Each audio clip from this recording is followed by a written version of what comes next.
morning and welcome back to the lecture series on performative gender and religions in South Asia. We are discussing performance and its characteristics in the South Asian context. We have already talked about the different characteristics of narratology, Indian narratology, as explained by Ayappa Panikar. Now, we are going to continue our discussion and explain, understand the genre of epic. So, epic is marked through the characteristics of a long, eloquent and grandiose style of writing. The epic hero is essentially a larger than life character who strikes out in a crowd or among other characters because of certain extraordinary features in his traits. It could be in terms of physical appearance or in terms of his capacity, especially the capacity to eradicate the evil that makes him heroic, right?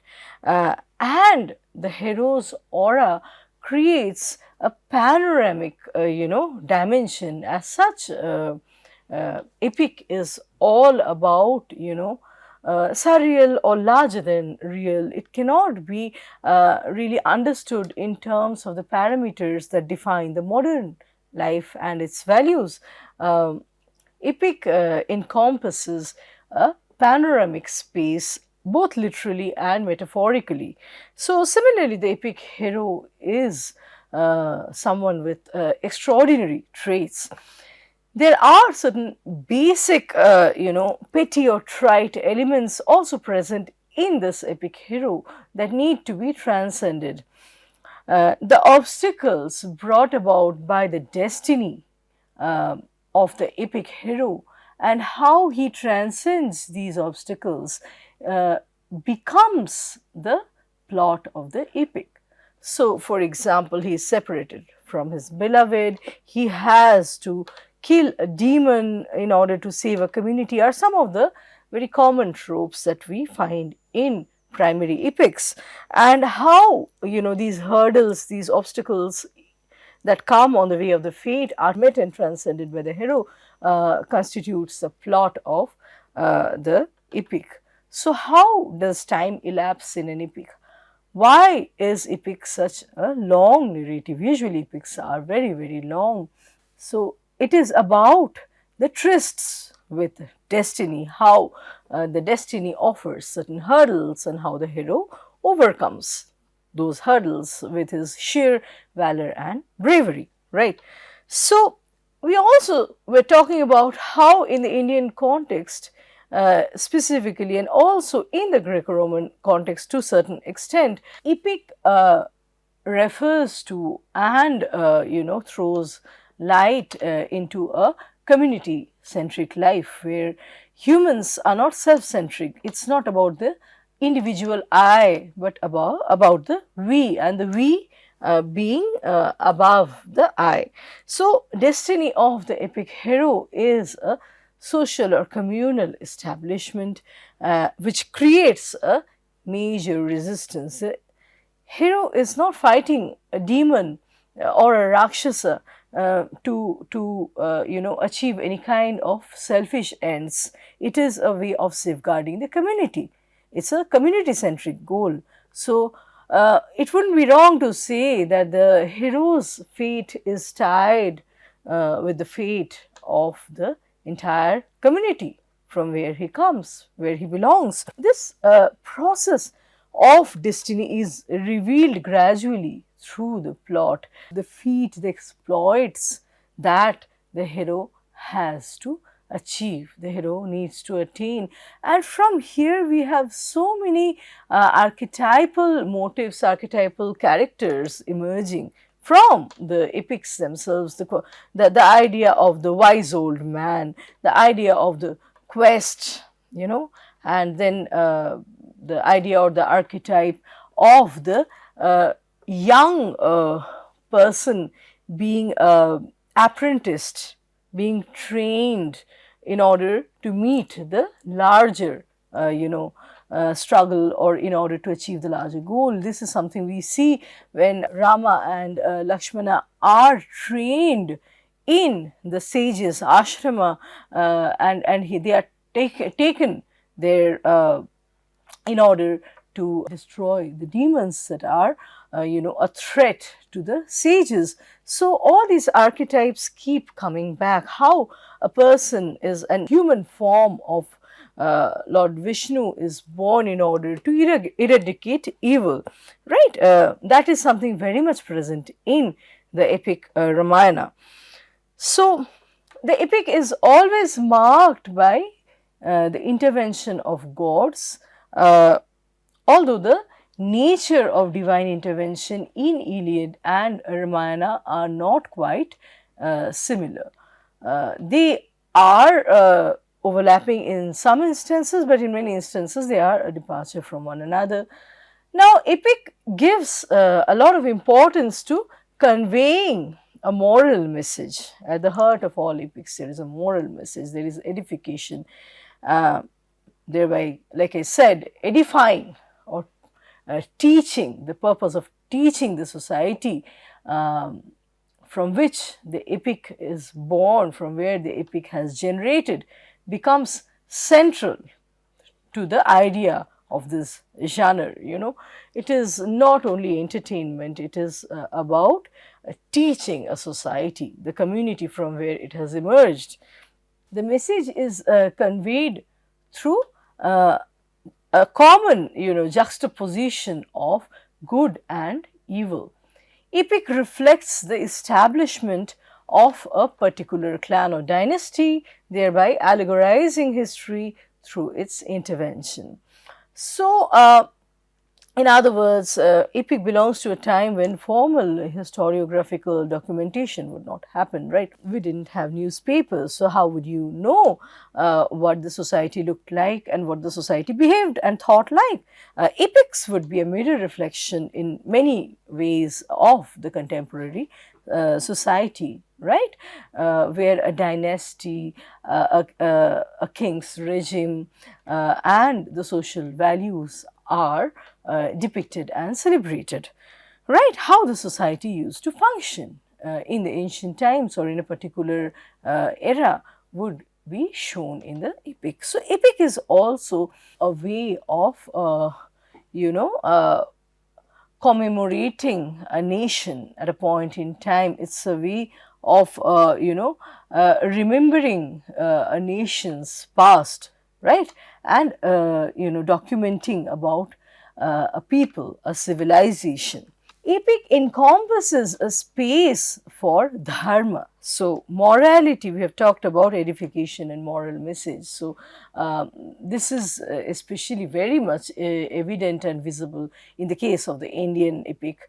It would be wrong to call Ramayana and Mahabharata as epic. Strictly speaking, they are Mahakavyas. So, the space for dharma, the room for dharma, explicating dharma is, momentous. It is very kind of, dharma plays or gains a paramount importance. And this is more, like I said, in the case of India as compared to that of Europe. Epic hero has a large scale of tasks to accomplish, and the fruits of these tasks are borne by the people of the society from where he has come. The hero's fate and the society's fate cannot be decoupled. They are tied to each other. So, now we also see that it's very difficult to understand or to kind of categorize a work like Ramayana, Valmiki's Ramayana, in terms of the Western concepts of lyrical mode or narrative mode. It's, in a way, it's a mix of both these modes. Why? Because how did Ramayana originate? What is the inception of Ramayana? It is believed that the inception of Ramayana's plot happened when Valmiki witnessed a pair of birds engaged in amorous acts and a hunter killing one of the birds in the pair, right? So, and this this engenders a Karuna rasa, a soka, right, inside Valmiki, having witnessed that one of the birds in an amorous act has been killed. There is a soka inside him that arouses, and the soka is expressed in the form of sloka. So, a repercussion occurs in Valmiki through sloka, right? And this slok has rhyme as well as rhythm and musicality. It is a supta padabadhya, layabadhya versification in which Ramayana is spontaneously, kind of created by Valmiki. So, although this sloka is form-wise closer to the lyrical mode, like I said, it has its rhythm and musicality, so it's very much akin to the lyrical mode. The source of this emotion, the soka or karuna rasa that had been propelled by this event of a bird's death is not happening within Valmiki, right? So, it is a happening, it's an event out there in the external physical nature. On the other hand, strictly speaking, lyrical mode is a personal feeling that spurs emotions from within the author. So, lyric is not evoked or provoked from outside, it is happening from within. So, Ramayana has this mixed characteristic where it has its musicality and versification, its rhythmic quality on the one hand. On the other, it is not the consequence of personal feeling. It is evoked and provoked by an external event in nature. So, it is lyrical and yet not quite a part of the lyrical mode. It's a very mixed genre. It's also part of narrative mode. So, what is a narrative? Let's try to understand and grasp these basic concepts. Narrative is essentially a concatenation of events, a cause that precedes an action and the action which in turn is a consequence. So, a series of causality defines a narrative. The only motive of the narrative is to express time through verbalizing temporality, right?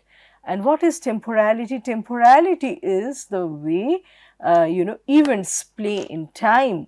So, the nexus between events and action defines temporality. Time is referred to usually in relation to the narrator's experience, and these experiences are embedded in a continual form, in a continuous span of time.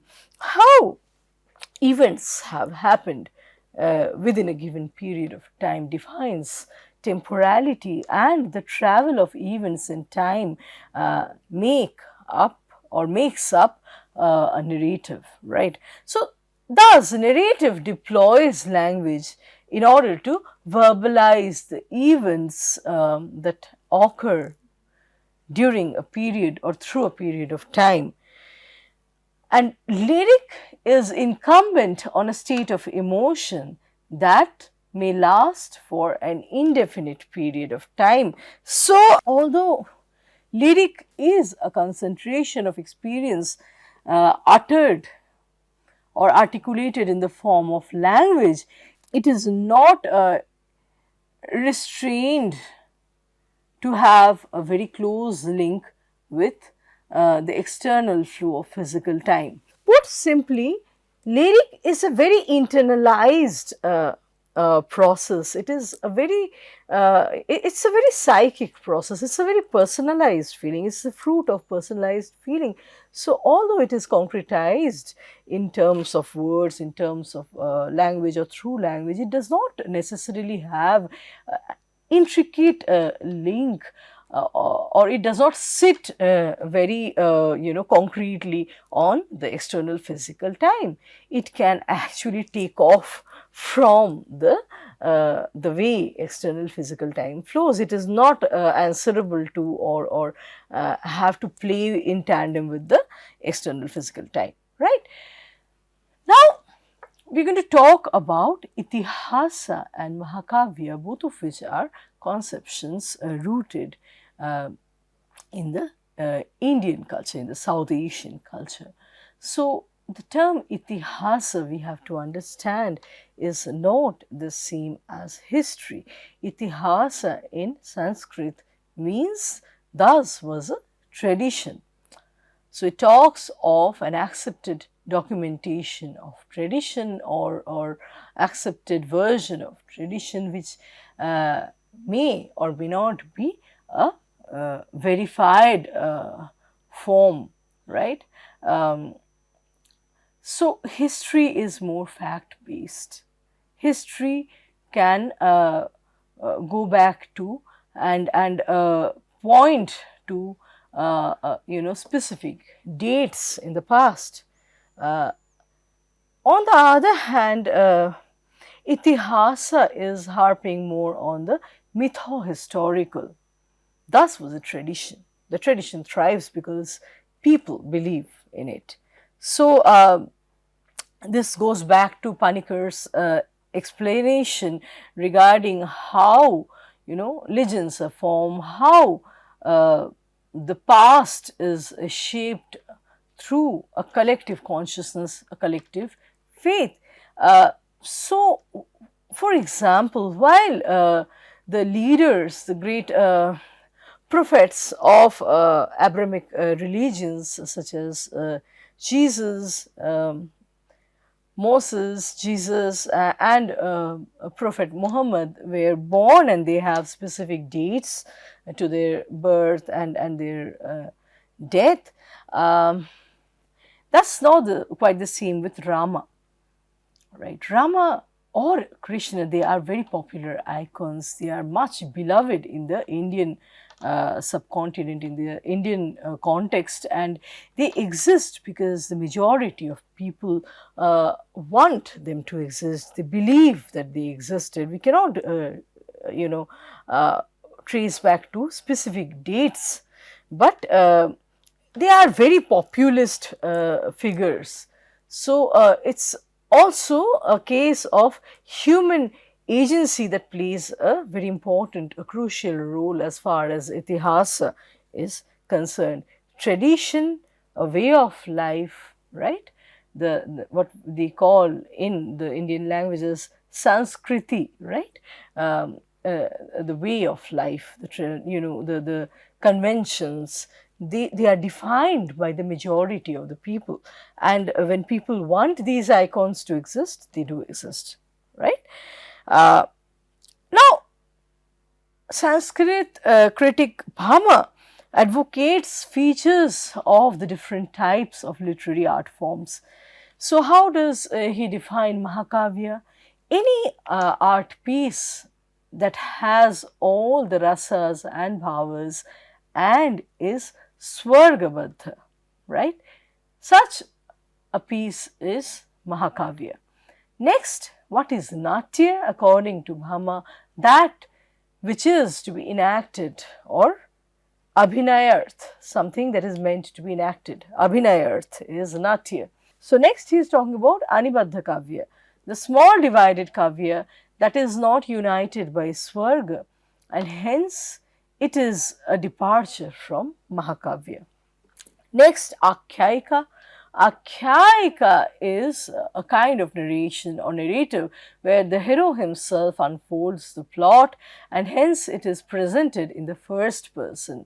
So, it is through the hero's version that the actual meaning or pralabdhartha is discerned. As opposed to Akhyayika, we have Katha tradition. Katha is usually based on creative, potential or the creative faculty of the artist. It's emerging from the Kalpanik, the imaginary.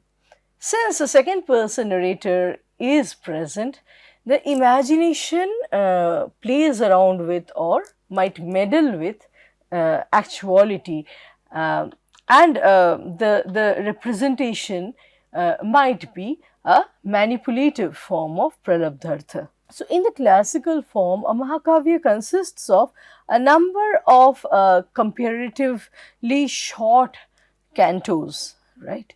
We were talking about this specific pattern in which a Mahakavya is built in our previous lecture. I remember, where there is a circle within the larger circle, and each canto is like a smaller circle which represents or which contains the crux, the essence of the larger circle.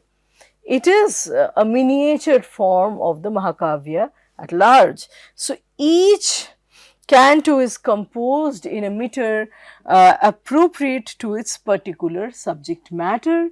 The subject matter of the Mahakavya is taken from the epic. And so, most Mahakavyas display certain set pieces, right. These set pieces are similar both in the Western notion of epic and the indigenous Mahakavya we have in this part of the world. So, these set pieces are present both in epic and Mahakavya, where descriptions, vivid descriptions of cities, of oceans, mountains, seasons, games, festivals, weddings, embassies, wars are very poetically, very intricately and vividly, in a graphic manner they are described. One characteristic of the genre is that the strophes or stanzas, although they are intended to be part of a narrative sequence, can stand on their own, right. So, this is something we have already discussed, how the upakhyans, certain episodes, certain sub-narratives can be taken out from Mahabharata, and they can stand on their own, they can form a story in their own right, and there have been so many poets and artists that have time immemorially experimented with these sub-narratives, the subplots or the upakhyans, such as that of Ahalya. There are ever of plays and feminist rewritings, understandings of the upakhyan or the chapter of Ahalya, Rama and meeting Ahalya. Similarly, the chapter of Arjun and Chitrangada, they become narratives, autonomous stories in their own right. They are episodes that can stand on their own, even outside of the context of the larger frame of Ramayana or Mahabharata. Each of these upakhyans convey one idea or develop one image, not explicitly but through double meaning and inference. Similarly, we see how the epics have played a great role in shaping the sense of what religion is, how spirituality is defined in South Asia. We will talk more about Ramcharitmanas. It would suffice for us to know right now how Tulsidasa's Ramcharitmanas is elevating Prince Rama to Lord Rama, and then we have we have the chalisas, the chaupais being written, which become part of the rituals, part of the religious routine of the common people in India, right? They are chanted not individually, usually in a collective milieu, and so the auditory factor the auditory experience becomes very important, where one person, reads a chopai and others are sitting and repeating or listening together. So it's once again it's a community affair, right? So these stanzas, these upakhyans, like I said, can be taken out from the larger frame and they can stand on their own. There have been many creative as well as religious spiritual interventions into the Mahakavya. Traditionally, there are several Mahakavyas, including two by Kalidasa and then one each by Bharavi, Magha and Sriharsa. So, some critics would emphasize that the preoccupation with technique and technicality and the triumph of the form over the substance has led to the evanescence or finally the disappearance of the genre of epic and Mahakavya, right? They emphasize too much on the stylistic measures and devices rather than on the content. So, Mahakavya, therefore, one could define as a certain sequence of events in a particular language and a particular mode, accommodating the juncture or accommodating the combination, the mishmashing of different rasas and bhavas. So, when an individual is able to transcend his individual thought and enter universality, Mahakavya happens. Mahakavya is essentially a reflection of this, this collective world, this collective shared society. Epic is also quite similar when an author is projecting his own feelings through intervening the cultural matrix and ethos of a given community through his own interpretation. When an author is interpreting how a civilization and a people used to be at a given point in time, it is through the, it's necessarily through this poet, this orator's lens that we get to know about this civilization. Through his interpretation, we get to know about the ethos of a particular community that epic is formed, right? So, we will also take a very quick look at the different, terms and terminologies used for the different art forms. So, Bhama's Anibadhya Kavya is corresponding to Dandin's Muktak. Muktak, which is defined as small divided Kavya. That is not united by a Swarga, right? And both Muktak and Anibadha Kavya, which are very quite similar, they are opposed to the idea of Mahakavya. Next, poems with 5 verses are termed as Kulang. Anthology of verses written by a number of authors is called Kosh. And then we also need to understand that Kavya in a Mahakavya does not so much refer to a mode or a genre as it refers to a gun or a quality, the quality of versification, right? Or the quality of poeticality, of having lyrics and musicality, right? Next, verse refers to Geet or Gatha, whereas Kavya is poetry. So, Kavya in Mahakavya is a gun or quality rather than a mode or a genre, and it refers to the poeticality, the lyrical quality of an art piece rather than, rather than a genre, a type. Okay, and then verse refers to Geet or Gatha, whereas Kavya is poetry. Kavya is composed of Swargabadha slok, where specific words are used. So, Kavya refers to, Swargabadha slok, which are very specific words used in Mahakavya. So, in terms of language, Dandin's division is as follows. Mahakavya should be written in Sanskrit, Skandak should be written in Prakrit, Osar should be written in Apabhrangsa, and Natak should be composed in Mishra form, where all these different languages are meeting, and there are interfaces, interesting interfaces, and conglomeration and blending and experimenting. So, in terms of Dandin, Mahakavya should be written in Sanskrit, Skandak should be written in Prakrit, Osar in Apabhrangsa, and Natak should be written in Mishra, where all these languages interface, and there are some very interesting blending and experimentations. So, by the time Dandin is writing his critic, Natak is already outside of the realm of Mahakavya. They have very separate entities.